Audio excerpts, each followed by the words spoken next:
All right, so we are in Yankton, South Dakota, which is on the other side of the river. On August 27th, Lewis and Clark got into this area and knew that this was Sioux territory. The Sioux were the most dangerous of tribes in the northern Great Plains. And they were hoping that they could incorporate the Sioux, this big powerful tribe, into this trade network. Establish some peace with them if at all possible. Now the Sioux is a variety of tribes. Around here was the Yankton Sioux.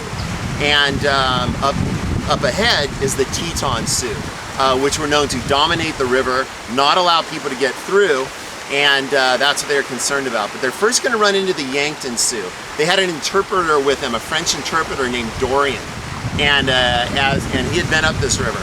And as they got into this area here, Dorian told them that you're in Yankton territory right now.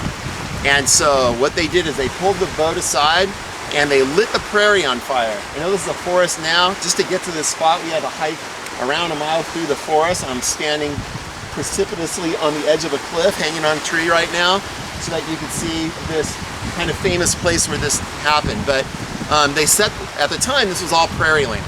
And they set the prairie on fire so that it would alert the Yankton to come down here for a council.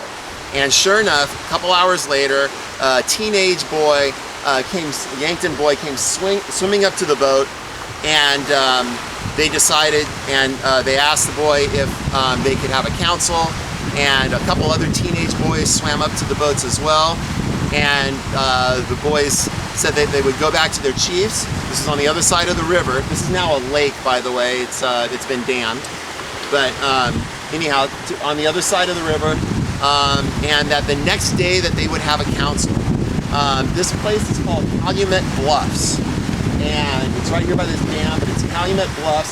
Some of the bluffs have been torn away in order to build this dam and a hydroelectric plant, but what remains of them, somewhere on these bluffs right here, is where this very important council happened. So it was August 27th. They're going to stay here until August 30th. So for 4 days as they work this stuff out with the Yankton Sioux. I'm going to go to a different place where you can kind of get an overview of the whole thing, but this is the bluffs where this happened, this council.